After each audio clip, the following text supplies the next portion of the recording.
Alright, welcome.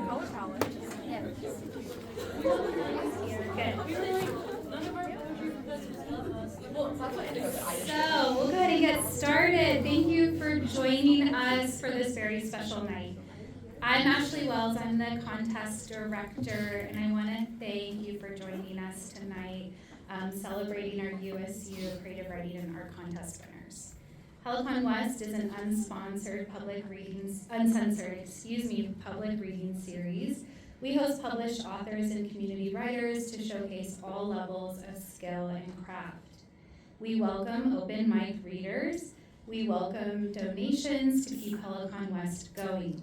The sign-up sheet is floating around for open mic as well as for attendance. That justifies our cookie purchase, and there are cookies in the back, so please do enjoy those along with coffee from Cafe Ibis. Do make sure you use a lid for coffee. Helicon West humbly acknowledges that we are here on the territory of the Northwestern Band of the Shoshone Nation. We are grateful for our sponsors and partners, Sugar House Review, the Logan Library, the USU English Department, Cafe Ibis, and many community volunteers. For information, interviews, and more, visit heliconwest.wordpress.com. Special request, during our event, please keep the doors closed. So if you're in and out, we'll just make sure you close those. I want to extend a very special thanks to our contest judges and the St. Carlos students who helped run the contest. Copy, edit winning work, design flyers, create the art slideshow featuring the winning art behind me, and create this issue of the magazine. This contest would not exist without this hard work, and I am extremely grateful for it. This year's winners represent soon-to-be graduates who have been leaders in the creative writing program and emerging leaders who are filling their places. And I am thrilled to get to celebrate them with all of you tonight. First, we will welcome our first place winners. We have Brooke Haight reading poetry, we have Ashley Wilson reading fiction, and we have Chloe Sheedy reading nonfiction.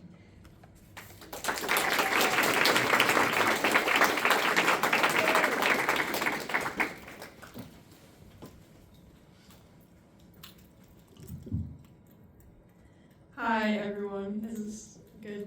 People hear me good? Okay. My name is Brooke, and it's really great to see so many faces here. Thank you all for coming. So I'm just gonna read some of my poetry for you guys. This first one is titled Eating Proper. They brought me a fork, knife, and napkin for the avocado tomato toast I ordered when they wouldn't make my grilled cheese.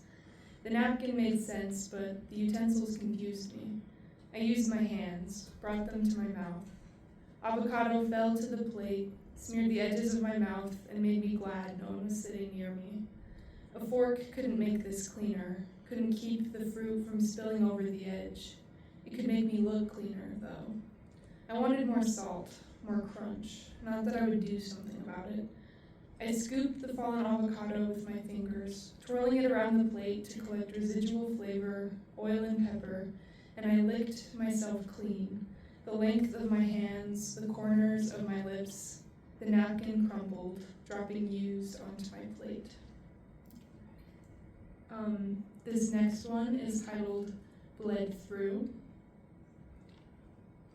Shame tinges my face and the back of my pants a dull red in a bathroom stall on my university's campus.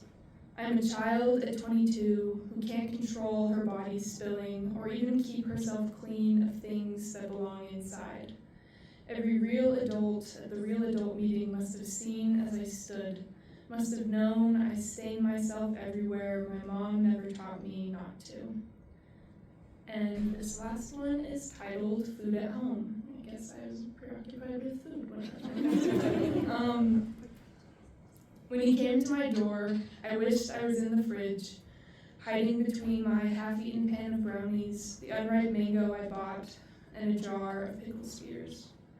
When he came to my door, the night air stayed searing, and my thermostat was busted. I was sweating in my bare skin, drinking warm water. When he came to my door, I remembered my house only had one smoke alarm hidden far away from the kitchen. When he came to my door, the oven had burned the sugar in my dinner to a sludge. When he came to my door, I answered only because it was dark and my windows were all open. Thank you.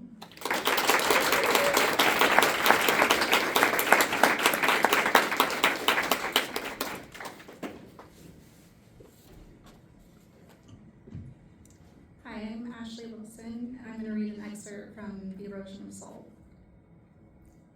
It was a sea of salt. From every angle I looked, there was nothing but flat, salt-crusted earth, blinding in its white hue. I could be in a vast desert or an Arctic tundra. It was the latter description that felt accurate, though Logan assured us this wasn't a true winter. Across an expanse full of flat, dull crags, with patches that reflect brilliantly in the sun, flat purple-hued mountains obscured only when the brown-tinted clouds shifted, leaving an impression of color, a hint of something beyond. Looking at the mountain through that haze was like experiencing a heat stroke daze. The only clue I had that I wasn't experiencing heat stroke was the biting chill curling on the wind like fingers of ice trailing across my skin.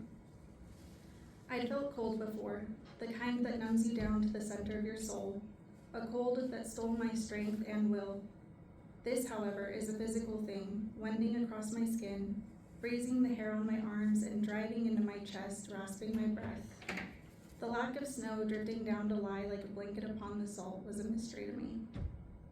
The world was changing, that much I know, and knowing that this landscape should be below water, water that should be brought by snow, reinforces the excuse I've built in my mind that this changing world would not have been safe for you. But I can't let my mind wander down that corridor, so instead I focus on the task. Collect the samples, find answers, get out. Though I'd leave finding answers to Amari, my job was to core samples and get air readings, tasks that chained me to Rue. He stood only a short distance away, his saddle brown coat jarring against the white of the salt. The sleeve of his jacket slipped as he stretched out his arm to get the nephelometer higher. The small device would collect real-time data, alerting us to how much dust, minerals, and toxins lace the air. There's a hyper-focus fixed to his eyes, only broken when the wind sweeps his hair into the clear frame of the mask, obscuring his line of vision. He pushes it back and then turns as if drawn right to me. I flinch back, hand fumbling with the canvas bag I'd been reaching into. Flustered, I grab the mini core, drop the pack, and wander off, intent on finding a good spot for a sample, despite the fact that the place I'd been would have worked just fine. The further I drift from Rue, the chain that binds us seems to loosen. I try not to focus on the conflicting emotions this brings. Instead, I force my attention onto the vacant landscape that swells around me. The wind grows fiercer the further I walk.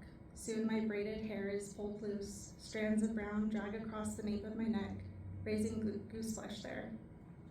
I shiver and stop as I realize the haze has settled all around me, swallowing where I was going, where I have been. For a brief, bittersweet moment, it is as if I am all alone in the world. It is terrifying. It is freeing.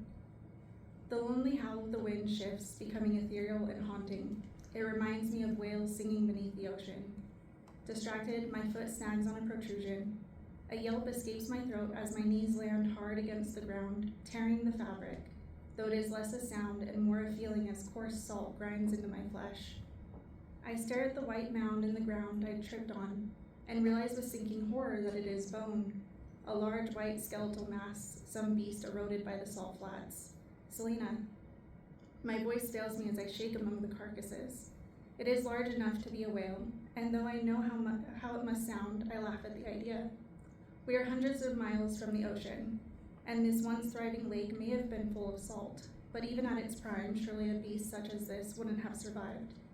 Hands grip my shoulders, Rue's body blocking my view. His hands shake, and when his eyes search my face and body for injury, there's a sea of worry behind his dark green gaze. What happened? Are you all right? He helps me stand, never letting me go. The ache this realization leaves in my bones is a heavy, listless thing. I fell on my words fade as I glanced down, but whatever image the haze had conjured was now gone. Despite the mask that hides part of his face, Rue's concern is palpable. It pulls his handsome features into taut lines I can read all too well. This is the way he looked when we'd last spoken, when my world collapsed, sinking me like an anchor. I swallow the lump that formed in my throat and pull away. He won't be the one to turn away this time. I'm fine, I mumble, shifting my attention back to the mini core still clutched in my hand. Just stumbled and got startled. Selena, if you need. I don't need anything from you, I snarl, and he lurches back. I almost apologize, almost let out all of the heartache I'd folded away deep in my chest at the look of hurt on his face. But then he broke our gaze, confirming for me that this distance was best. I knelt, collecting the sample we'd come out to get, my fingers trembling, but not from the cold or what I'd seen. It was Rue's face that haunts me now. Thank you.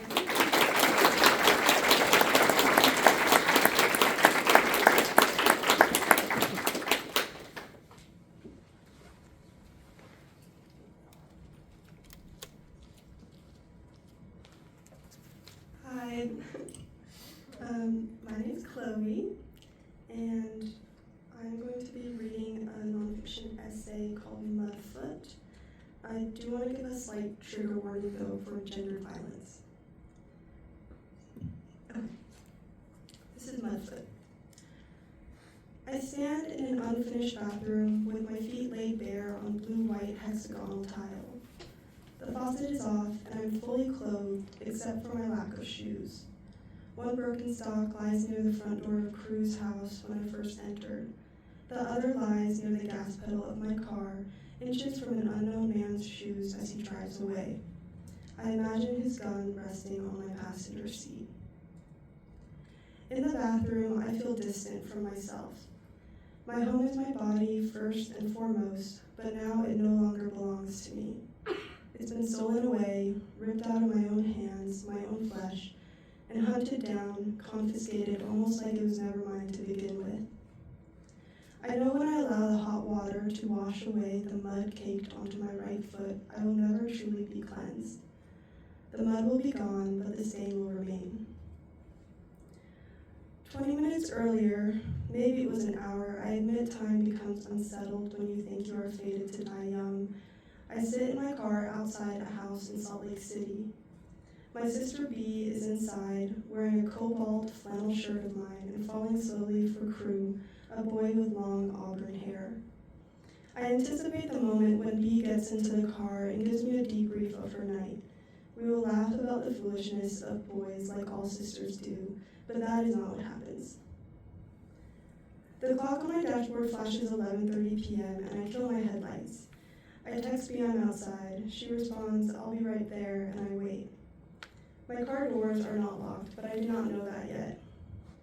Another car pulls up behind me. Headlights reflect off my rearview mirror. When a dark figure leaves the passenger seat, hunched slightly forward, I assume it must be Crew's brother, dropped off at home by a friend. My assumption shifts when the car does not drive off. By then it's too late. My driver's side door opens, and a gun points directly toward the soft flesh of my gut. I could describe the gun here, but I won't. What's the use of lingering on something so violent? A gun is a gun, and that is all there is to say. Instead, I will describe my body. First, my mind shuts off. There is no space for contemplation just yet. There is only my blood pulsing through the caverns of my heart not yet spilled, and my mouth agreeing, okay. I follow his commands. I get out of the car. My breathing shallows and a deep tremor radiates from inside my chest out toward my cold limbs, shooting through my shivering fingertips that hunger for something solid to grasp onto. I feel light, like my fear could rip me from my skin and blow my soul up into the dark clouds, where I could watch the unfurling events as a spectator. I unconsciously hold my hands up, presenting myself like I'm the threat that needs to prove my complacency. The cool air of late May wraps itself around me, not like an embrace, but as a strangulation. I motion toward my wallet still in the vehicle. Then my mind wakes back up. I run toward the front door, and in the process I trample through mud. I reach the steps and my one true thought is this. If this man shoots me in my back, right next to my crooked spine, lodged deep in the dark of me, I have a chance to see my Father again. He will guide me home when I die. But of course, that is not what happens.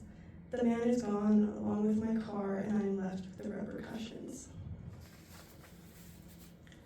There's a principle used in literature, drama, and other narrative forms referred to as Chekhov's gun, in which every feature introduced in a story must be crucial to the plot. In 1889, Chekhov wrote, "One must never place a loaded rifle on the stage if it isn't going to go off. It's wrong to make promises you don't mean to keep."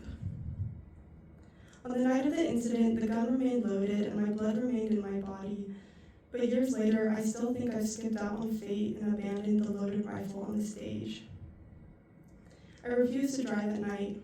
I bolt all my doors before I go to sleep and triple check that no man can enter uninvited. Some nights, the burning dread of being violently murdered while I sleep overwhelms me. I recognize paranoia, and I understand that extreme harm toward me is unlikely, but then again, I believed I was safe in my car that night, and I wasn't. In mid-September, my university sends out an alert that a sexual assault occurred in the cemetery nearby campus a couple nights prior. The only further information given is that the perpetrator was an unknown male, and a knife was used in the facilitation of the alleged crime. There is no follow-up. There is no implication the man was caught. My heart breaks for the individual I do not know, walking at night, simply living and existing in a world that's both broken and beautiful. I imagine their mind shutting down, their body instinctively attempting to protect them from a monster and his hatred. I imagine them doing what I could not, fight back. I've walked in that cemetery many times, alone and with others. I'm familiar with the gravestones, the names of the deceased, the statues that memorialize them. I know what it looks like in all seasons of the year, but now I no longer visit. Instead of snow or fall foliage, I can only picture the victim, a knife, and both of our attackers running free. In my dreams, the man reappears. I can't recall his exact face or his distinct voice, so when he appears, he is an accumulation of all the men I've trapped inside my mind. Sometimes I'm back in the car, and instead of opening my door, he gets into the passenger seat, places the gun to my temple, and tells me to drive. Or he presses the gun against my back. I imagine there are more of my dreams that fade into the waking dawn, but the thing which kills me the most is that he never shoots in my dreams either. I always wait before the bloodshed, and I'm yet again waiting for my reckoning. One sticky summer, I fly 2.5 hours to Seattle, Washington, and then drive an hour to the suburbs. My partner's grandmother lives on a property surrounded by fruit trees and a garden filled with carrots and garlic, sweet-smelling tomatoes, and blueberries bursting with ripeness. The perimeter of the property is bordered by wild blackberries that stain my fingers indigo and towering pines that provide decent shade from the heat. It is a space of abundance. In the early mornings, I sip steaming coffee on the front porch, and I harvest golden peaches from the tree near the graveled up driveway. My favorite part of the trip is when I catch movement in the far grass. Little tufts of brown fur and long, slender ears twitching toward the vibrations of a breathing world. The rabbits hop around, munch on green clover, and skitter into the blackberry bushes when they sense a threat. One morning, we stand in the kitchen with my partner, his grandmother, and a male cousin that also lives on the property. Through the large glass windows, I spot another rabbit dancing in the yard. "Look," I say, "there's a bunny." We all admire her for a moment, but then the cousin rushes out the door, and I know something is wrong. Barefooted and in ragged pajama pants, the cousin pulls a BB gun out from somewhere and aims for the small creature whose only offense is being alive. I cannot watch, but the short bursts of fire reach my ears nonetheless. After several minutes, he returns and admits with a heavy heart that the rabbit got away. Thank God. But he was able to wound one of her hind legs. This revelation makes me think of my own foot, coated with the same cruelty and aggression a few years ago. I imagine stark blood dripping down the rabbit's leg, down to her small paw, clogging with dirt and creating red-black mud amongst the blackberry bushes.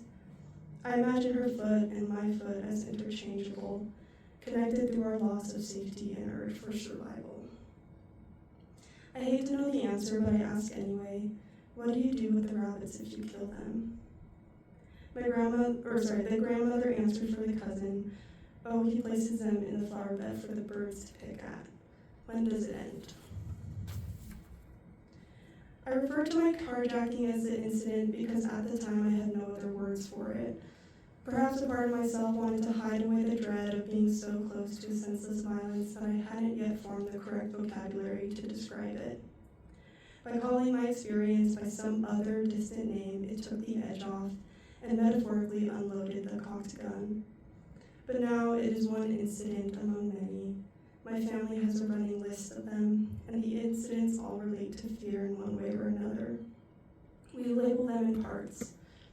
Incident part 2, incident part 3, incident part 4, the list goes on. I assume the individual in the cemetery has their list too, as do all victims everywhere. We hide behind incomplete descriptions. We can't bring ourselves to call harm for what it is. Maybe this is for our protection or because of our fear, I'm not sure. We say, oh, you know that thing that happened, or someone got assaulted, or this is just how he is. We dance around real terms until our feet ache and our lungs sting. We sugarcoat until our tongues turn sour, and before we allow our voices to articulate the truth, we start the process all over again. Thank you.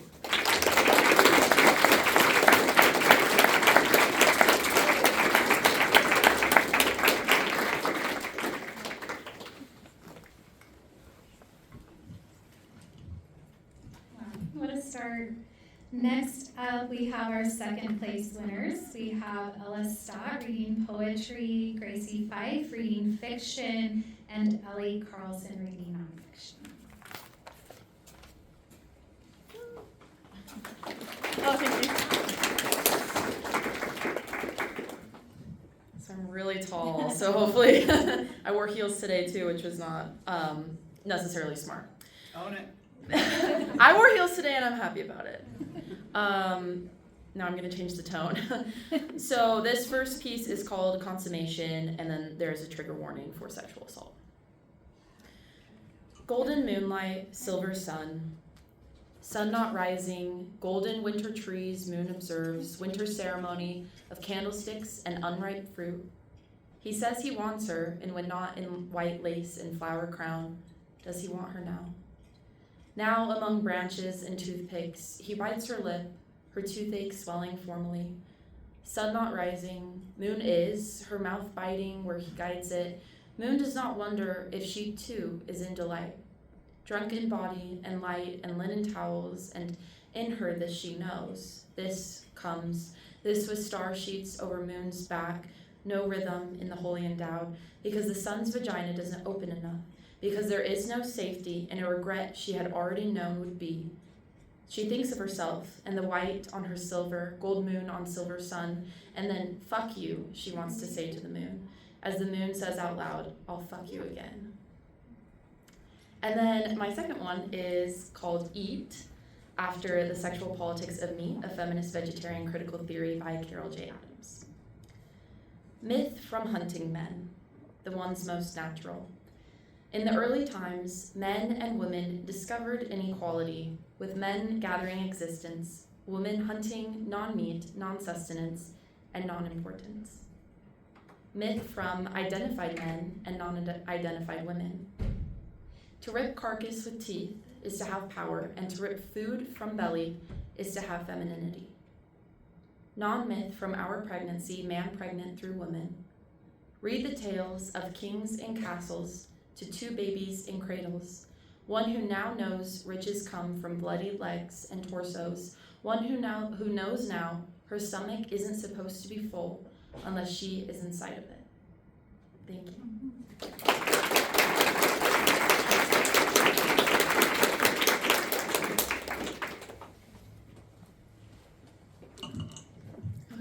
my name is Gracie, and this was produced in my first creative writing class ever, and now that's my declared major. And so it's really sweet to me. This story is about growing pains and growing up and kind of what is taken from you and trying to take it back. And so the main character, Clara, is holding a ritual and surrounding her all of the things that we wish on. She wonders if it will hurt. Perhaps a different method would be better. The thread might be a myth, an empty thread given by fathers to evoke fear in their children, but the thread she found is pink. This feels like a detail she should not overlook. She brought it just in case. She could have bitten into an apple. There would be poetry in that, she thinks, but the tooth is not loose. The apple would need to be of stone for the thing to budge. Her fingers are always an option. There would be poetry in that. Or she could wash them first, that would help, and she feels sure this is how all the others came out, with her own 2 hands. The pliers and their companion sitting in front of her are the scariest of her choices, and definitely the least romantic. But wouldn't it be better to do it decisive and quick? Though, if they slipped, the pain might be triple. The tooth could break in half or only just barely loosen, or really not loosen at all, but instead just begin to ache. Clara considers breaking out of the ritual now, but no, it's too late. The promise she made to her reflection still hums between her teeth. She picks up the pliers and begins. The last time Clara lost a tooth, she was 10 years old and so desperate to be rid of the thing that she didn't feel any pain at all. The thing, too, seemed desperate to be out, shifting and squirming with every bite of food, every twist of tongue, every word Clara spoke. It was a special type of torture, this wiggling, almost rhythmic, in its indecision between holding on and letting go.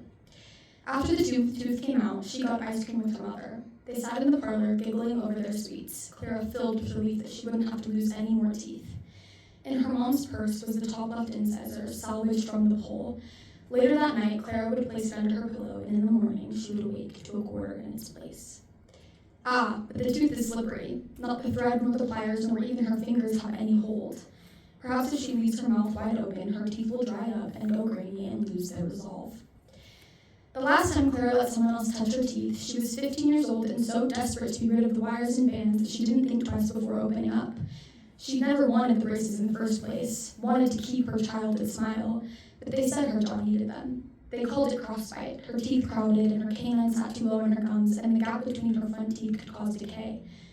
Her adult molars won't have room to grow in, they said. Clara made them take the braces off a week after they were put on. The result was framed by swollen gums, and when she ran her tongue along its length, it felt slimy. Finally, she had thought, I have my smile back. Clara tugs harder, her eyes still closed. Harder and harder she tugs until her eyes fill with tears, but she is not in pain. She doesn't even seem to notice the moisture on her cheeks or the film of saliva building on her lips or the blood dripping down her elbows. She is too focused. She just wishes it was loose. It would be so much easier if it was loose. The last time someone saw her smile, Clara was in the bakery on the bench in the sun waiting for her pastry. A man entered with a child, the opening and closing of the doors stirring the doughy, sweet air of the bakery, giving Clara a glimpse of the motes of flour as the rays of sun slanted their way in. While her father ordered, the child wandered the shelves, eventually settling near Clara. This little girl opened her mouth wide, and suddenly Clara was the one who couldn't look away. From that gappy grin, visions of her own girlhood were unearthed. Pixie-dusted footprints, luck bugs on little fingers, tea parties in Grandma's backyard, wishes on shooting stars and eyelashes and birthday candles, wishes in general, rainbow-flavored candy, darling dolls with elegant names, and entire stories in one's head. These are the things Clara smelled and saw and felt and ached for as this dazzlingly joyful child grinned up at her. This one, Clara thought. This one still believes in magic. Clara exited the bakery, pastry in hand, a weak imitation of her grandmother's donuts. Bite after bite she took, coating her teeth in sugar until they began to ache. She yanks. It's getting looser now. What Clara doesn't know is that the thing she is wishing for has been in the room all along. It is behind the curtains and in the slanting moonlight, between the floorboards and hanging on her every breath, under the covers in there in the corner. The tooth fairy is already there, watching. But it does not alert her. It doesn't want her to stop until all the teeth have gone, every last piece of Clara's glittering smile held out for it to take. The last time Clara tasted anything, the flavor stayed on her tongue too long. The coffee was scalding when she took a sip, and she wished it was hot chocolate instead. The last time she spoke, Clara confessed that she missed magic. She said it in a whispered voice, like a secret, like a prayer. And the last time Clara opened her mouth, really opened it, she screamed. This was just the night before. Something had tried to crawl inside, trying to take something from her. The pliers grip, then rock, then rip from her mouth, and Clara doesn't stop at one. Tooth after tooth is deposited into the silver dish at the head of the altar, and still she is not satisfied. Neither is the thing. Here is this Clara girl, tugging at her teeth, so desperate to believe in magic again. And here's this thing in the room, watching hungrily as she destroys the smile that is, in of itself, magic. She crushes her hands together in one last prayer, then slowly opens her eyes to the scene around her. The watch and the quarter and the wishbone and the feathers are covered in blood, just as she thought they'd be. Her hands, too, look painted in red, her fingernails crusted in brown. She's satisfied with what she sees. It looks like poetry. Tooth Fairy, Clara lisps, searching the corners of the room with her eyes, frantic at the thought that it is not there. Hello, Clara. The thing shifts in the dark to reveal where it has been watching. She slews out a breath of relief and grows shy. Her hands shake as she reaches again for the silver dish, holding it out to the thing as her offering. You've outdone yourself. I didn't know if you would come. I never left. And there, in the house and up the stairs and on the floor of her childhood bedroom, Clara's wish comes true. Her lips part and her cheeks tense and the rawness of her gums are on full display. Clara smiles. The Tooth Fairy smiles back.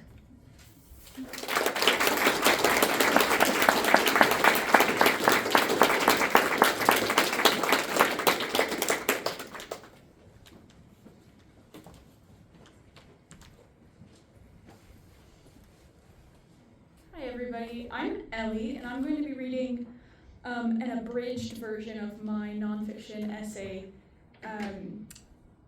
It seems like an act of worship in a contemplative essay about generative AI. I've read pieces of this year before, so I picked some slightly different selections. The room is filled with the low hum of rotating fans and buzzing AC, but it's still warm, too warm. Dozens of glass-faced cabinets contain towers of machines, all connected with vibrant fiber optic cables. These are the organs of chatbots, connected wirelessly to your computer hundreds and hundreds of miles away. Most of them are training, learning how to speak. To do so, they click, whir, flash, and gobble up all our words. It seems to me like an act of worship, a hedonistic revel, this devourment of all the things humans have ever written, every thought ever lucky enough to grace a keyboard. They can't get enough. They can't get enough of us. And generative AI models are us. Not the us in us versus them, not the us we like being a part of. All of us. Every person who's ever posted on the internet. Queer disabled artists with Ko-Fis and minors, Christians, and Winsett Shippers D&I in their bios. Tech bros and dude bros and frat bros. Neo-Nazis trying to hide their true political opinions behind the right set of obscure emojis. Neo-Nazis who don't hide behind anything except a screen name. Neo-Nazis who don't hide at all. Dietitians, politicians from all sides of the aisle who think that a tweet can save the world, change a person's mind, rescue their reputation, or do anything besides increase the vibrating division between us. For most of their history, the four people of Papua New Guinea have disposed of their dead by consumption. This is seen as a sign of respect. The same way we expect to be buried or cremated after death, they expect to be eaten. To describe this phenomenon, scholars use the word transumption, transferring the material of the dead person into the bodies of the living, thus helping to free their spirits. Because of this practice, a fatal and incurable prion disease known as Kuru runs rampant among them. The course of the illness amounts to the brain slowly falling apart and failing to function. Symptoms include tremors, difficulty walking and swallowing, necrotic lesions, depression, and uncontrollable laughter. One of the earliest signs is dysarthria, a neurological inability to pronounce words. In contrast, the passengers of Uruguayan Air Force Flight 571, which crashed in the Andes Mountains in 1972, waited more than a week to consume the bodies of their dead. Eventual survivor Fernando Parado ate only one chocolate-covered peanut between the time of the crash and his first bite of human flesh. As Roman Catholics, the group ruminated on damnation during that week. Their stomachs rumbled, and they quoted scriptures about the virtues of laying down your life for that of your friends, thought it might be a waste not to partake the fallen. Their fingers went numb, and someone spoke of communion, of the body and blood of Christ, 100% divine, 100% human, the most sacred of meals. Their minds fogged with hunger, but they manufactured justifications for their actions anyway. No one could be sure. Wasn't eating human flesh a sin? But eventually, every single one of them ate. As of 2024, 57% of the internet is either AI generated or AI translated. For humans and bots alike, this content is the informational equivalent of empty calories. But, like a child threatened with no dessert, LLMs diligently eat what is put before them. The statistically most likely is subsumed by the statistically most likely. The AI confuses data for its own code, input for output, self for other, autoimmune failure. It bumbles, ataxic, dysarthric. It pulls in this tightly wound spool of binary wound tighter until it can't hold, until it can't see, until it can't speak, patterns becoming duller until meaningless. This is called isolated model collapse. Suddenly, even the tech bros are advocating for a clean internet. Keep the AI-generated crap out of human spaces. We have to produce a potable reservoir of writing for them, free of their own waste. When being factory farmed, make sure the shit doesn't get mixed in with the cut. According to Common Sense Media, 1 in 3 teenagers have used AI chatbots for social or romantic interactions and find them more or equally satisfying as conversations with other human beings. Inside that black box of AI, generative AI is recursive, self-reinforcing and user-encouraging, incentivized to get you to speak to it and to keep speaking to it. It will convince you that you've made a historic quantum physics breakthrough. It will encourage you to break into Windsor Castle and assassinate Queen Elizabeth II with a crossbow. It will tell you to kill yourself. And if you are 14-year-old Sewell Setzer of Tallahassee, Florida, you will listen. And yet, they still haven't found a way to make AI profitable. Over $1 trillion spent over the last 10 years, and OpenAI has never operated in a surplus. The cost of running a data center is just too high. In a year, it needs the same power as 200,000 US homes. Even with the AC running and drinking water washing through its veins, machines are constantly breaking due to intense use. The whole system is an inch away from falling apart, dying and killing in one electric breath. Thank you.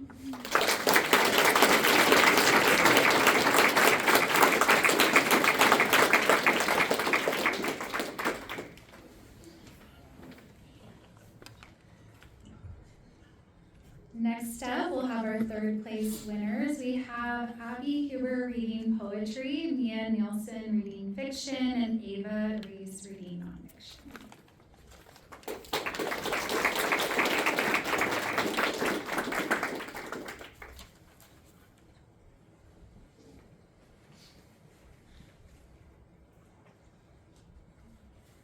My name is Abby Huber, and I'm going to be reading my poem titled Miscarriage. I wrote this poem kind of exploring the ways in which grief and chronic illness can make your body feel foreign to you. The moon, fluff of cotton bulging left. She is half circle swell, half ghost, swollen round, haunting swollen round, until it shrivels into sky.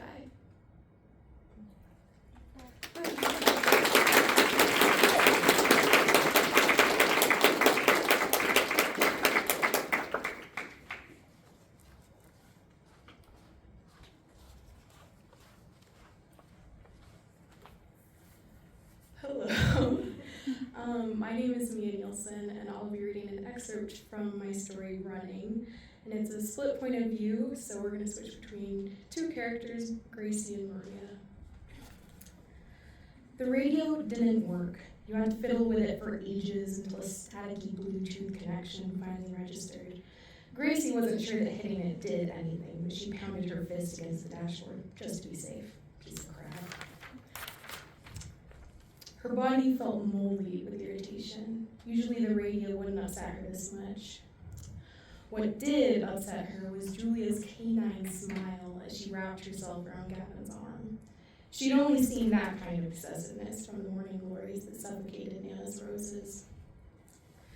The drive home from Austin usually took 2 hours, but she'd made it so many times in the last semester that she knew which stoplights to avoid and which back streets she could speed down. Most weekends she made it home in an hour and a She flips the mirror open on the sun visor. She hadn't seen another car on the highway for miles. The artificial light made her pores look huge, and her forehead looked like the paper towel used to dab grease off a pizza. She hoped a pit to hell opened up and swallowed the hairstylist who told her bangs were a good idea. She kept a Bible on her nightstand and went to church most Sundays, so she didn't understand why God hated her.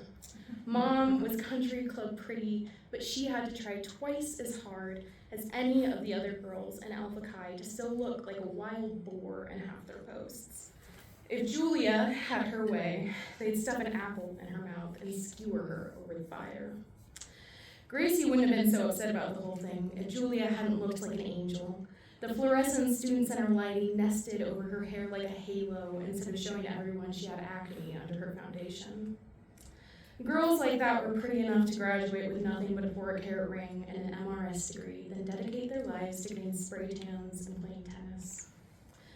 3 months ago, she watched Gavin wolf down a Whataburger and told him that Julia was a satanic witch and she'd be lucky if she made it to summer still alive. He laughed when she told him about the delicate balance between being a brat and not looking like one. Things would be so much easier if they could just be mean to each other. But girl politics were all forced smiles and backstabbing. Gavin knew all about backstabbing, of course. A month after saying Julia was crazy, he gave Gracie some BS excuse about needing to focus on school and started walking Julia to class. Jenna Richards, who she did not like nearly as much as she used to, tried to bet their friends $50 that they'd be engaged by Christmas break. Was it worse that Gavin had seen her in a holy t-shirt with a pimple on her chin, or that Julia had? She swerved, barely making it off the right exit. Gavin was good enough to get a football scholarship to some obscure Christian college in the Midwest, and smart enough to go to UT instead. He was still too stupid to know when he was being manipulated by a bottle blonde. She wished she'd never said "I love you." He probably said it back to Julia. She knew Julia's schedule better than her own. Julia left 10 minutes early for her 9 a.m. class, so Gracie left 20 minutes early. Julia and Gavin studied in the library, partied at Delta Chi, and made out drunk in the stairwell Fridays at 2 a.m. Gracie went home nearly every weekend. The encounter in the student center was a lapse of judgment.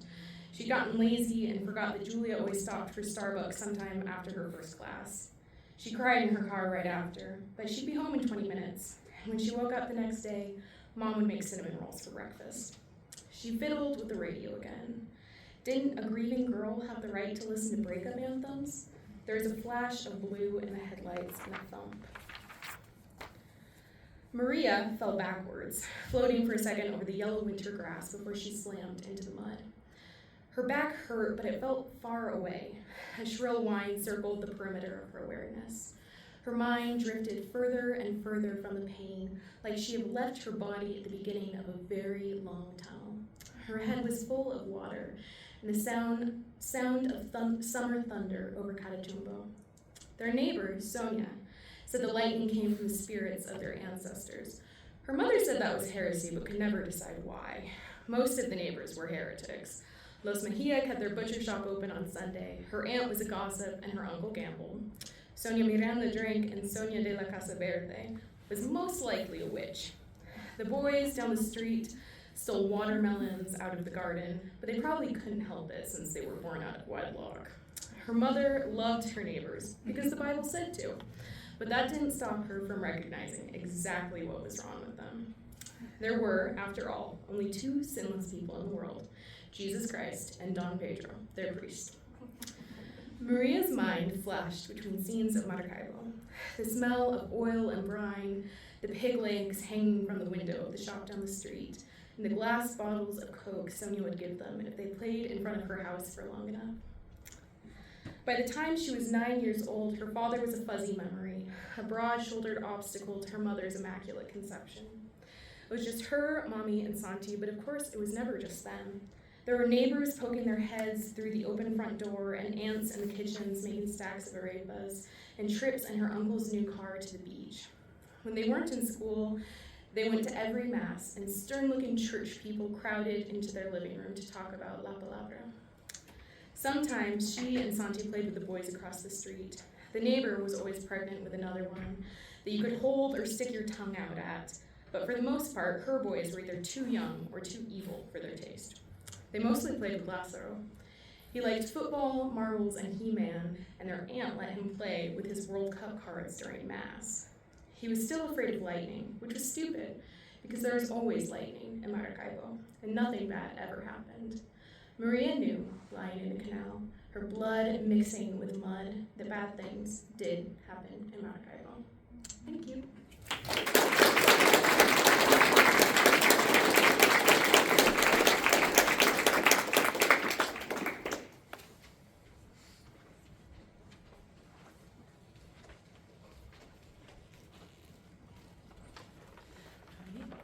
My name's Ava Reese, and I'm going to be reading a section from my essay, Roots. And one thing to note is Gina is a family friend and one of the home sourdough bakers that I interviewed for my essay.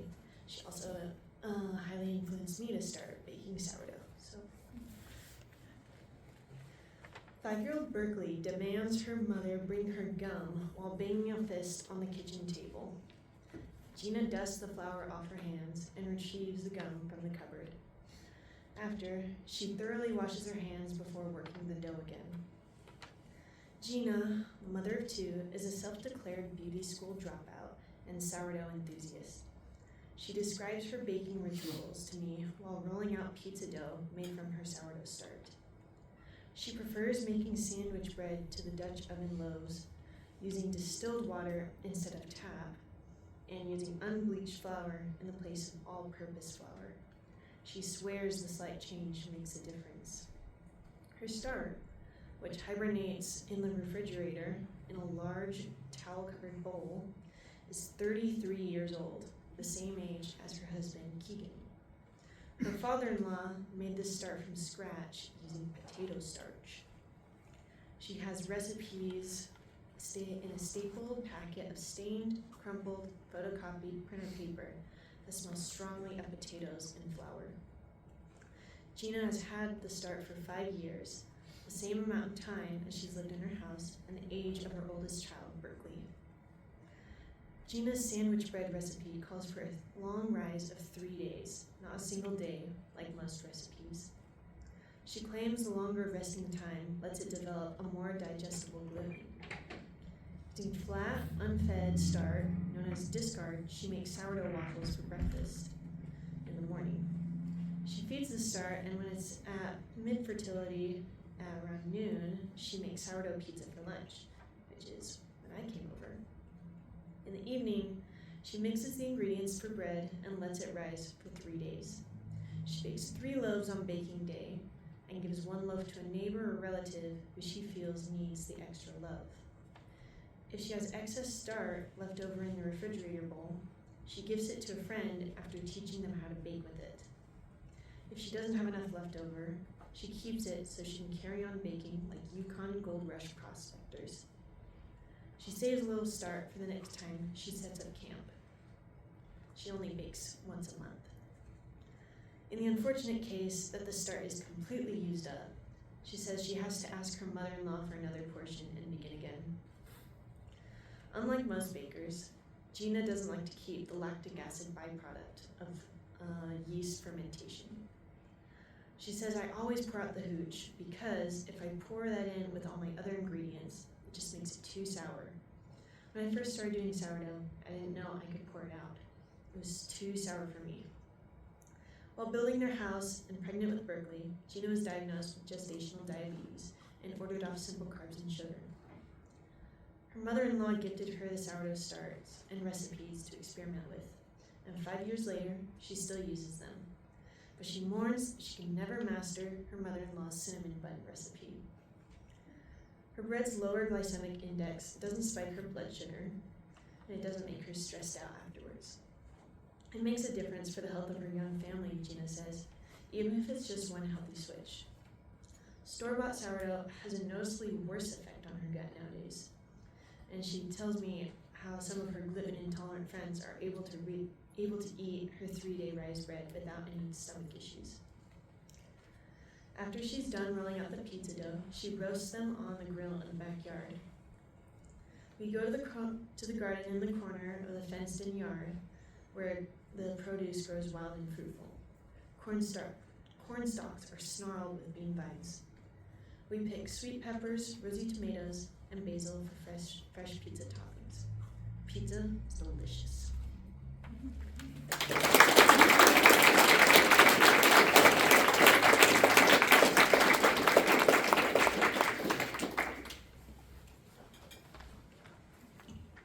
All right, and now for our open mic is this, perfect star, thank you.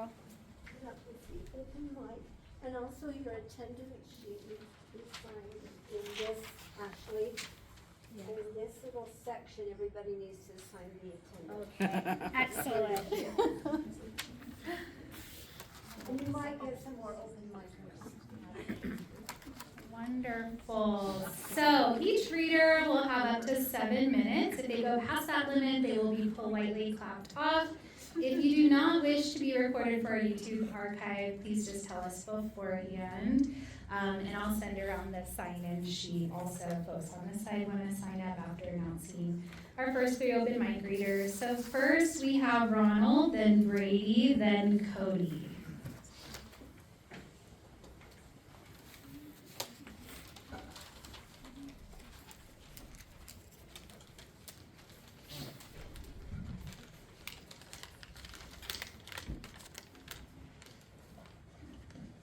Hey, Ron. I'm going to go my Valentine. And I think of us and the tempestuous part that just won't do on my lying heart. For this life was not so long, not long enough for the light to run. We have a good thing, you and me, and want to last for eternity. I love you so, and glad you're mine. You can always be a Valentine.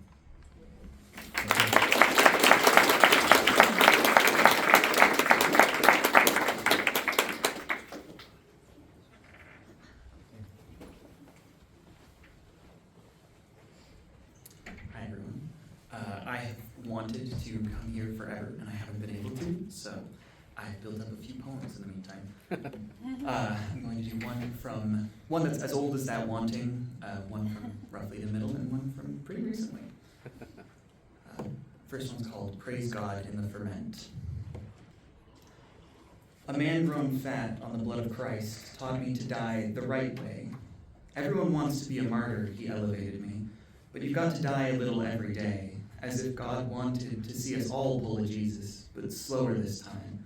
Already hoping for the big one, I wondered how many deathlets it would take. I started baking bread from nothing just before my first communion. The wine bittered the tip of my tongue in a way that only my throat had yet known, but it felt like the second oldest thing I'd ever done. It didn't feel any cleaner, but it felt a lot holier. Early humans died of cholera because they didn't look upriver. But first they vomited back the betrayal of men they never knew, repaying the strangers at the next bend with filth, killing, sin, shit. God's greatest creations lay in hayfields and smoldered to compost, poisoned. The grass seeds drew up the blood. Place equal weights of unbleached flour and filtered water in a lightly covered container and leave for a full day in a warm area. The next day, discard half and do it all again. Repeat for a week, and the starter should begin to take hold. You won't be able to see the yeast itself, but there will be signs. A clenched fist of grapes dangled yet unnamed in September's swelter. Rainwater of Providence now turned to sanguine sugar in numerous newborn faces, fat, violet, not shining, but aglow, the paper-soft powder coat of something unquestioned, budding, shielding from sunburn's harshness and the hunger of rot. I knew what he had meant, mostly. Live for others, lose yourself in pursuit of some prince of peace, pulling out pride by the roots and rending ashen garments for sins. But skin took on the pain of death, and stomach took up the emptiness, and life took in my sacrifice, and heaven smiled at loss. An age ago, the ancient feet, fortune's Holocene heels trampled first fruits, not to know their own ill's atonement, flowed in a saccharine blood on the road. But a dusty bloom, born unseen of breeze, found sweet the broken flesh and breathed a bitter blessing, disinfecting every stone it met. Every loaf of sourdough is a plea to chaos, praying to a jar of cultured wheat ferment that your best attempt could rise higher than the last, active with the will of some intangible hand to pull scored bread skin heavenward and give ear to a curled crust. You're supposed to name your starter. It's supposed to help. From fermentation to salvation was a short trip, exhalation or inspiration, once cup met lip, and barrels soon bubbled with the one water that would let them live. The vine's intervention was indefinite prevention of their deaths, and where the wine flowed, sickness fled. With scarlet tongues they issued hallelujahs in a language we forget. To the old man and his holy death fetish, I raise a chalice. It was a challenge to learn that bread and wine are made by miracle, that cleanliness can come of crushed first fruits, that death does not mean unliving, that living does depend on the mercy of something all-consuming, invisible, intangible, but it helps to give it a name. Saccharomyces, Elohim. Okay, second one, called The Fall.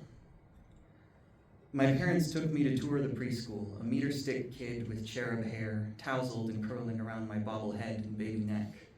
And the teacher's eyes caught me, a beam. They doted on daintiness and asked her name, and mother there decreed the need for scissors. My hair was always cut at home. Golden rings fell without sound to the square-patterned linoleum, straight lines softly crossed with molt. And the sit-still champion held his head where he was told.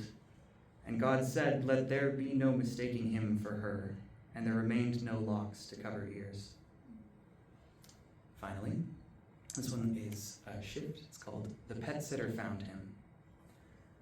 Alone to be discovered dead, and none to witness his going. He left the brief tug of sheer fabric, shut in some rough opening.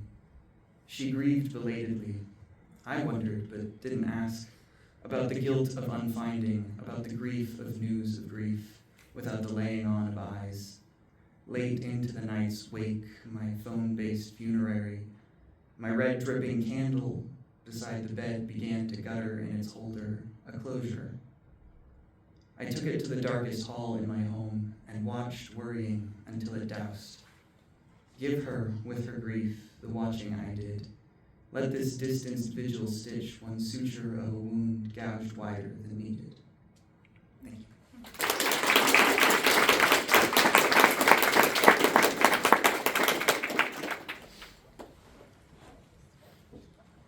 Hello, my name is Cody Powell, and I'll be reading a short essay titled Vegan Heathen.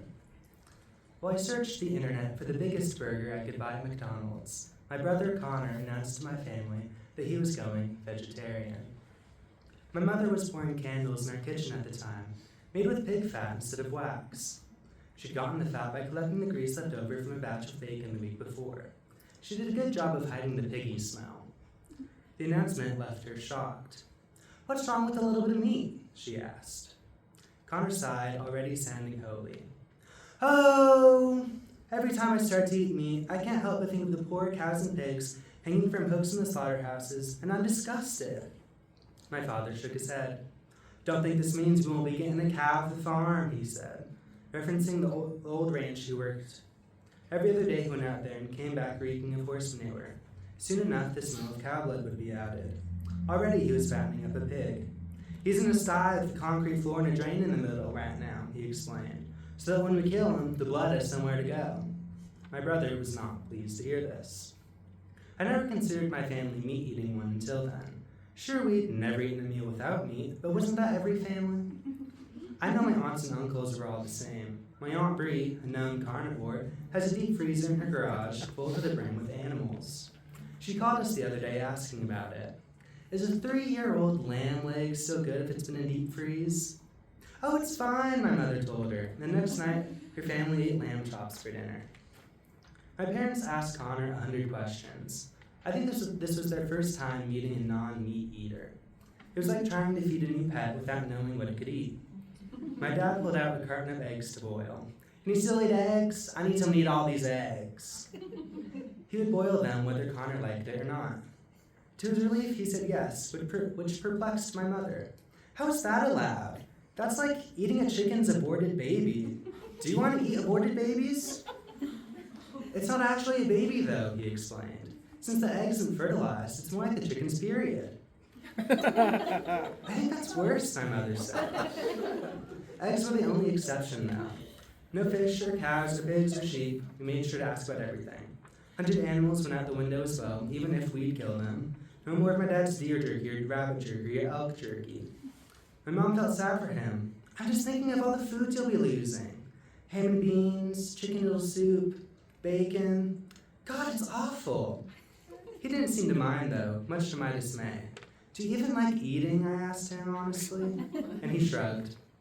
We ate McDonald's for dinner that night. I found the quarter pounder, the biggest burger, and Connor had a salad. He told me he'd never been more scared to talk to our parents. They could actually disown me for this, he said. There was no disowning, though. Once the shock went away, my mother searched for vegetarian recipes and thought of how to remove the meat from her old ones. Sure, he was the heathen of the family now, but she would still feed him, no matter what. Thank you.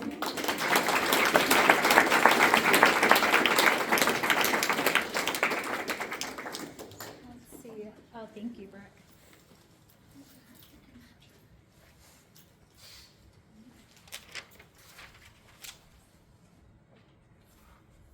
Okay, next up we have Jan, Pam, and Julianne.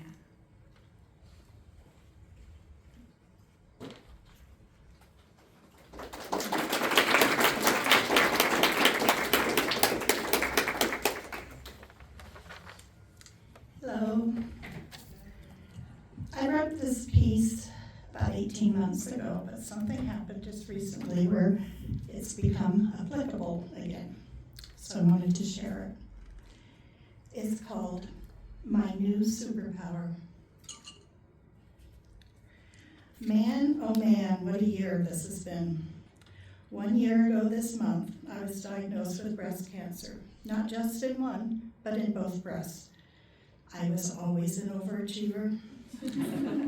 The bilateral mastectomy was scheduled for January, just weeks before my pre-planned retirement from a 36-year career.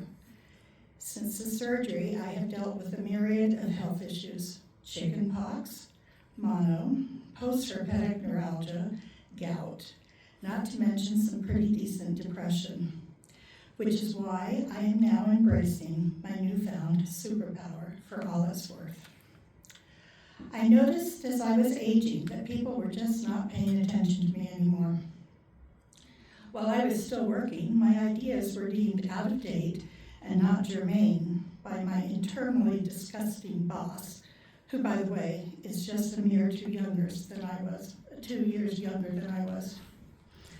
But he is a man and full of himself. I would catch my grown children rolling their eyes sometimes as I was conversing with them. In book club discussions, I would be talked over by the younger set, sometimes totally ignored when I would join the discussion. As I went through my day-to-day interactions with the public, I started to feel invisible. Not relevant, not important, not seen. As a socially dependent person, this was alarming to me. I've always endeavored to look my best in public. Once upon a time, I was considered mildly attractive. I know my looks have faded somewhat as I've aged and put on weight. Regardless, I never leave the house without my hair done, a touch of mascara, lipstick, and matchy, trending, clean clothes. However, I began to notice that nobody was even noticing me. I tested this theory once when I decided to wear the same outfit to work for 5 days straight. No one commented, and I'm sure no one noticed. Lately, that phenomenon has gained traction. The other day, I went to the movies with a friend of mine, and I wore sweatpants and no lipstick, and my hair was not fixed. No one noticed. I didn't even dare do that during the COVID years. It was defeating, but also a little freeing. This reminds me of a passage from a John Prine song called Hello in There. You know that old trees just grow stronger, and old rivers grow wilder every day. Old people just grow lonesome, waiting for someone to say, hello in there, hello. So if you're walking down the street sometime and spot some hollow ancient eyes, please don't just pass them by and stare as if you didn't care. Just say, hello in there, hello. So now, my only question is, with my newfound superpower of invisibility, should I use it for good or for evil? Thank you.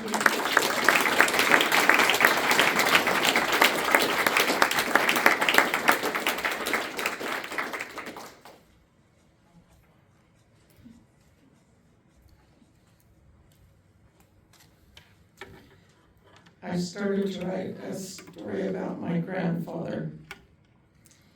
What do I know about my paternal grandfather, Harold Fairbanks? I know he was born in 1899 in Payson, Utah. He was the first son, but the third child. His is the youngest name in our family history book of genealogy, following his two older sisters, Jenny and Ann. Jenny died soon after her brother was born from burns and scalding hot water. Ann died a few years later after being very, very sick. 4 more brothers and a sister would follow my grandfather to complete their family: the late Sam, Walter, Raymond, and Paul. Grandpa was 4 years old when their family was asked to move to southern Alberta, Canada, by the Mormon prophet. Other families from Payson and Ephraim were sent to farm, homestead, and make more Mormons. Grandma's family moved at the same time, and she was just 3. Canada was endless fields and rolling hills. Raymond and Jessie Knight had gone up there to scout out the area. They told the prophet cattle, wheat, and sugar beets were their best options.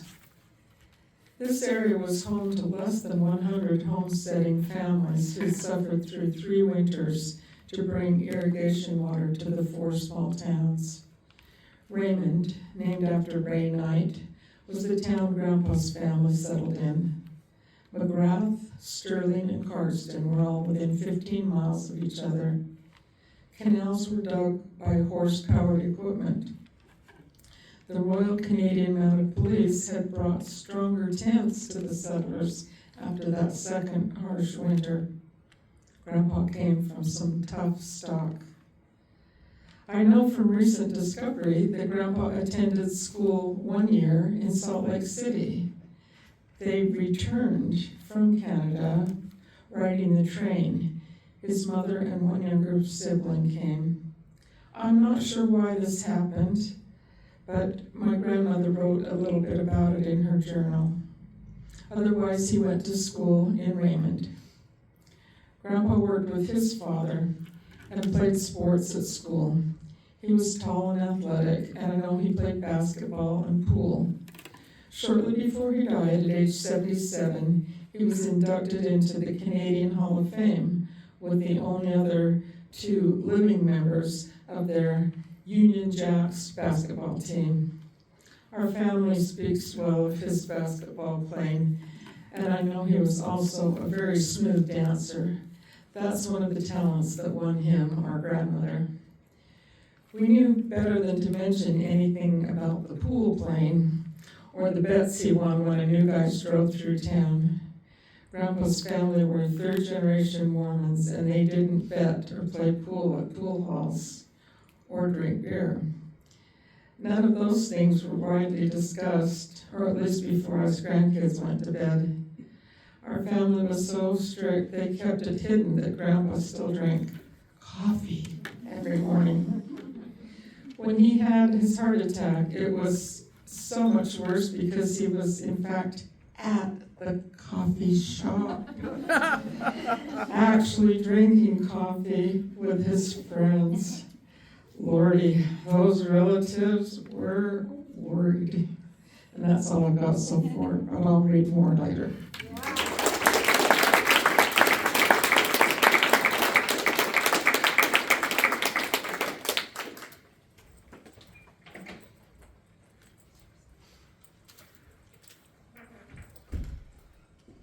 Hi, I'm Julie. This is my first reading here. A little backstory was we were doing a haiku, what do you call it, just a study session. And I was contemplating my partner, Mar, and I had to be on supplemental oxygen for like 2.5 years. And I got off they call it weaning off. And about a month later, my partner got a call for a liver transplant. And she had to be on oxygen for like 4 or 5 months. And so she recently weaned off oxygen. So it's like, yes, we are breathing on our own. So here's my haiku. To breathe in and out of my own accord and will breathes life into me.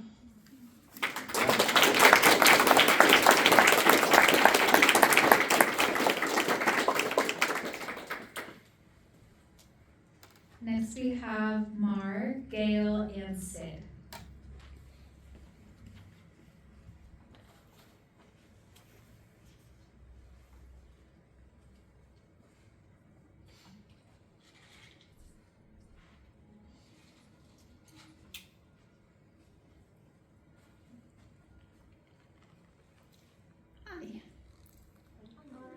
I have 2 poems to read. I promised Julianne that if she read her haiku, I would read my haiku. I see butterflies floating around the blue sky. Horses munch apples. And I also have one called The Willing Sea. I am lonely as a chosen shell on a mantle far from the echoing sea. I'm drowning in a willing sea, a sea embracing every part of me. These white waves roar around me, deafening. The undertow pulls me in. Your slick fingers pull me out. On the beach, your lips touch mine. Breath forced into my lungs. Palms press against my heart. I am still alive. So you go away, and I am left alone, covered in seaweed and grit, longing for another embrace.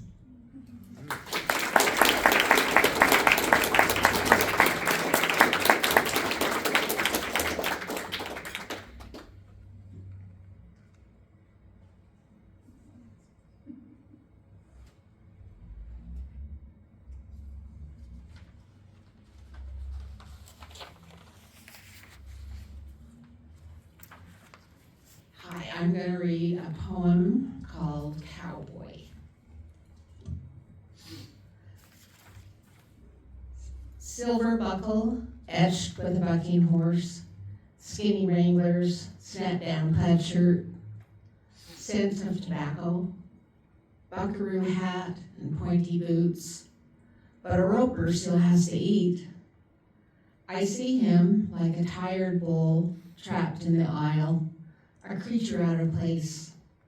I push my grocery cart his way, a chance to say something. She passed 4 months ago. I'm sorry, I say. He stares at the rations in his cart. Stacks of frozen spaghetti and meatballs, 6 packs of Dr. Pepper, supersized boxes of donuts, glazed and cake. Breakfast, he explains. 1 Dr. Pepper, only 1, and a donut. 2 if they're a cake. Hell, I ain't no cook. He grips the handle to brace himself. Steals his tooled leather face, his pooling eyes. God damn, he says, this thing's thrown me down. Can't believe myself. I'm supposed to be a cowboy.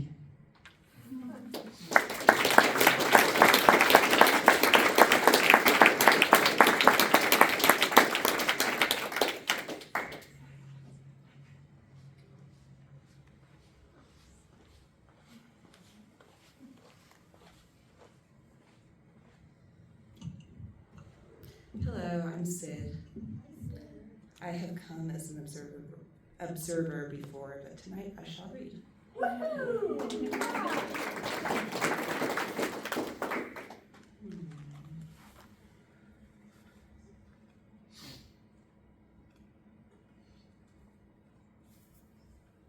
I've been writing spiral poetry.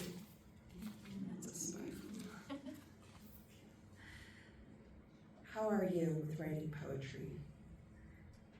I am ashamed. I practice restraint. I embody love. I respect space, emptiness, quietude.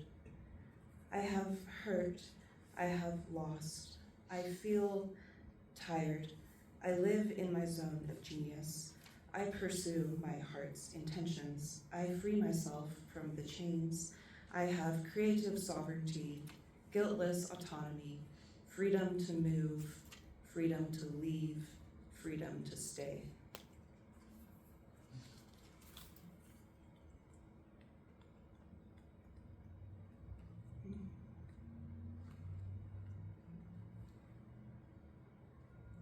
This is another spiral. It's a story.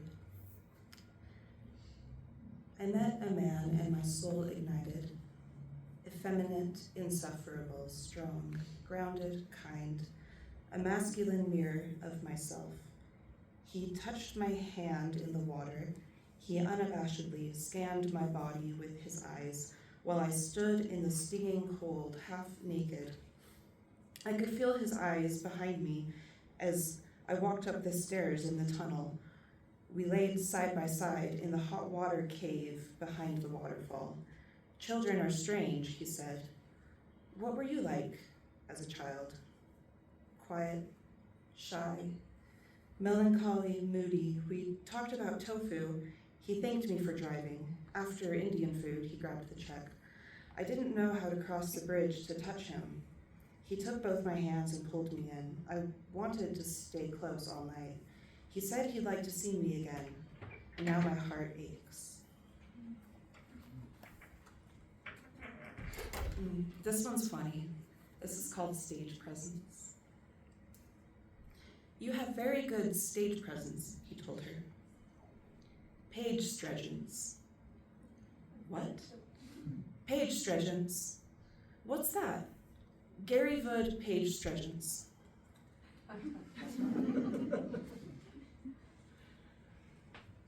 One more spiral.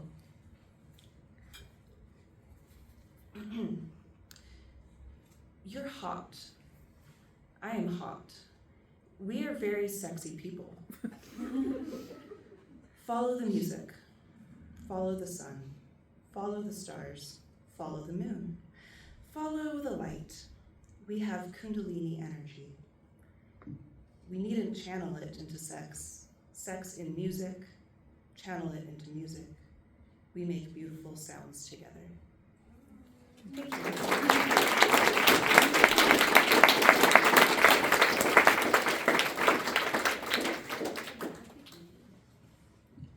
Okay, and lastly we have Edmund.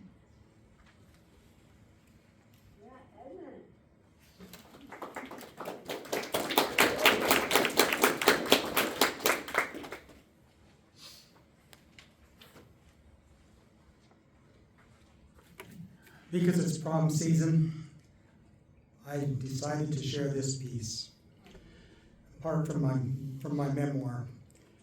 Junior prom, the social highlight of high school, except when it's not. I hadn't planned on going, dating was pretty much off my radar. Not that I didn't want to date, but my introversion got in the way. That's why I held on to the bookish persona that followed me from grade school like a jacket I couldn't bring to throw away. During my sophomore year, I gathered the courage to take a girl to the movies once. We went to see Butch Cassidy and the Sundance Kid at our local theater. The boy, who had more than a passing interest in the girl I was with, sat behind us, making jokes and kicking the back of my seat. I tried to ignore him, but when the scene where Sundance and Etta kissed on the bed came on, he reached forward and covered my eyes. I tried to pry his fingers apart as embarrassment flowed through me, but when those in the seats beside me laughed, I had to join in to avoid social self-destruction. Years later, I learned that that censored scene wasn't that risque. But at that moment, my dating confidence disappeared. If dating was off my radar, dances were in a different universe, especially formal dances that required a tuxedo, a corsage, and a boutonniere. But several female classmates organized an effort to recruit more guys for the junior promenade, the choreographed floor show. Under that pressure and against my better judgment, I agreed to participate. I told myself it was for the sake of the class. I could have gone stag, some of the guys did, but it didn't seem right to me. The point of the dance was to have a date, a partner for the evening, right? At the suggestion of a close female friend, yes, I had a few, I agreed after some trepidation to ask a particular girl. It was safe. It was a safe choice, my friend said. She had a boyfriend studying away at a university out of town. We were already friends. We took classes together. No expectations. She worked at the bowling alley snack bar. So one afternoon after school, I steered my old Ford Custom 500 into the parking lot, gravel snapping under the tires. The knot in my stomach tightened. I almost kept driving. Then I remembered my promise to my friend and parked the car. My legs felt heavy as I crossed the parking lot and climbed the short stairs, tightening my jacket around me. As I opened the door, bowling pins crashed. The smell of frying oil mixed with the scent of Lysol and rental shoes filled the air, reminding me of junior high bowling class or a night of bowling with my Boy Scout troop. I took a stool and waited for her to notice me, my heart thumping, hoping she, not the older waitress, would take my order. When she approached, I should have been relieved, but my heart rate spiked and my hands began to sweat. With feigned nonchalance, I ordered a chocolate milkshake. When she set the glass container in front of me, I screwed up my courage, drew a deep breath, and asked a question I feared might destroy my last fragment of self-confidence. The words were not elegant, something like, "Will you go to prom with me?" None of the promposal flair that kids have today. She said yes, and even told me the color of her dress. Maybe our mutual friend had warned her I was going to ask. I sighed, caught between relief at being accepted and terror of what was to come. I'd never bought flowers. Heck, I'd never even been in a flower shop. The good news, there was only one florist in town, and they were geared up for the horde of teenage boys buying corsages for prom. Other first-timers would mask my inexperience. I pushed open the door to Edward's Floral. The scent of flowers reminded me of a funeral. At the same slow pace as a pallbearer, I approached the counter and placed the order exactly as Mother had written it. The clerk smiled and took my order. Another saving grace, the tux rental place came to the school, saving a trip to Logan 30 miles away. When I paid my deposit for the tuxedo rental, reality hit. I was really doing this, but I couldn't do it alone. That's when I turned to my closest friend, Alan, the one I'd known since our days in the church nursery. I begged Alan, who was taking my cousin, please let me double date with you. I think that'd be a great idea, he said, a grin spreading across his freckled face. Maybe he was having second thoughts about a solo date, too. Thank you, I said, exhaling a breath. At least I wouldn't be stuck in tongue-tied silence for the whole evening. Alan knew how to talk, sometimes to my embarrassment, but it was better than the alternative, except I forgot that made my date the outsider of the quartet. I'd have to step outside myself and find something she was interested to talk about that wasn't the English class we shared, or the silence between us would be unbearable and awkward. My date's mother was gracious when I picked up my date, and to my relief offered to fasten the corsage on the prom gown. She probably noticed my flushed face and fidgeting feet. My date fastened the boot near to my tuxedo lapel with practiced ease, the scent of her perfume tickling my nose. She had done this before, a reminder that she'd had a boyfriend and that I was only the stand-in for the evening. It was only a couple of blocks to the high school, and I took the opportunity to introduce her to my cousin, who was a year older than we were. Their greetings were cool, but cordial. I opened the door to the high school for my date and pulled the tickets admitting us as a couple from my jacket pocket. The dance's theme, Never My Love, the song we danced to in the promenade, not together, but with our assigned partners, was written in fancy script across the front. The back was a dance card, an archaic relic from earlier times when dancers exchanged partners and as out of step with the times as I was. The ticket felt less like a keepsake and more like a reminder that I was trying to wear two jackets at the same time. We entered the gym. A false ceiling hung low, camouflaging the basketball hoops. Streamers divided the space, making it feel cozier, but even in the dim light, the floor markings were a reminder that we were still in the gym, where Coach Davis had pushed my non-athletic body to the point of nausea on more than one occasion. I tried not to think about the sound of Coach's whistle, steering the conversation toward the decorations, which I learned my date had helped with earlier in the day. I asked my date to dance, and we did, a bit awkwardly on my part, but we soon found it preferable to sit at one of the small tables, sip a cup of punch, and visit with friends, avoiding the uncomfortable closeness of dancing together. The evening passed, and the time for the floor show arrived. I took my place beside my assigned partner, the tightness of my tuxedo jacket and the pinch of my rented black patent leather shoes reminding me of how out of place I was. The association's recorded music echoed through the gymnasium as I stepped onto the dance floor, my mind vaguely recalling the choreographed steps taught by the high school drill team's coach. I fumbled through just as I had in PE class in this very gym. I didn't step on my partner's toes, and thankfully, after 3 minutes and 10 seconds, much shorter than Coach Davis's exercise drills, it was over.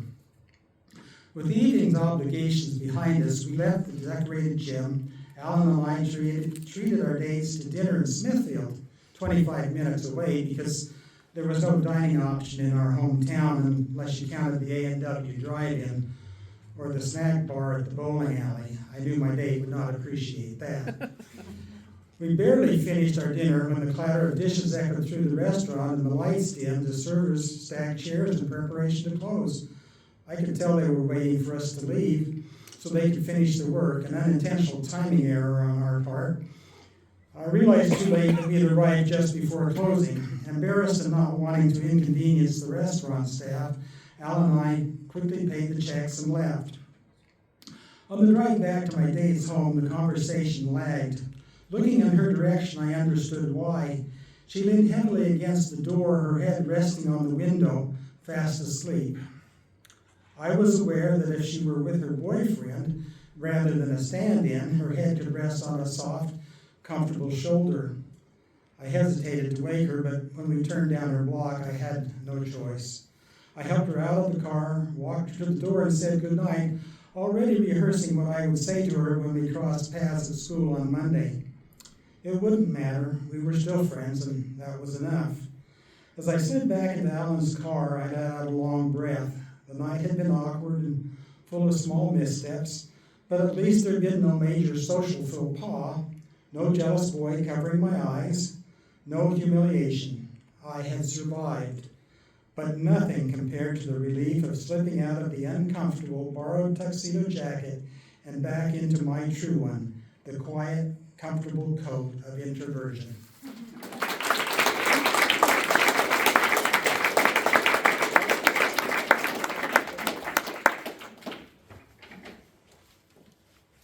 Thank you to everyone tonight.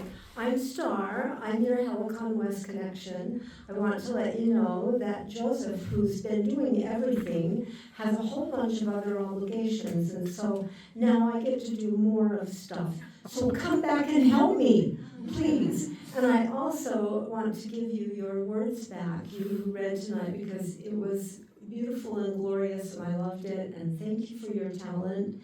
So I'll do my usual little wrap-up. Come to my door, windows are open, mountains drifting in a sea of haze. Open the door to peaches and coffee, to golden moon, to sun and candles and cradles, all of the things we wish on, all of the things we ache for. Open the door to the room that holds us all in one electric breath. Together we are sky, we are angel, we are halo, a library, a radio. Open the door to the kitchen, dust the flour off your hands, and roll out the starter. Follow the recipe. We'll never run out of each other. That was our creative writing contest winners. And here's your open mic. A good thing. A plea to chaos. A nod to cows. A new superpower. A grandfather. A breath. An echoing sea. A silver buckle. A spiral of poetry. A high school prom. Come back, and thanks for being here.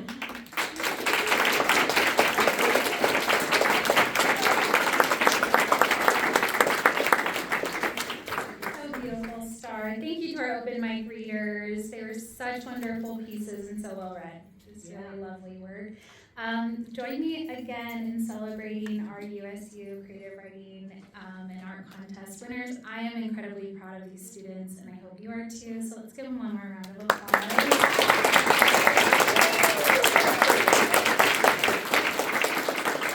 Helicon West will be held monthly this summer, May 28th, June 25th, and August 27th at 7 p.m. These are all open mic readings, so come prepared to hear more and to read your work.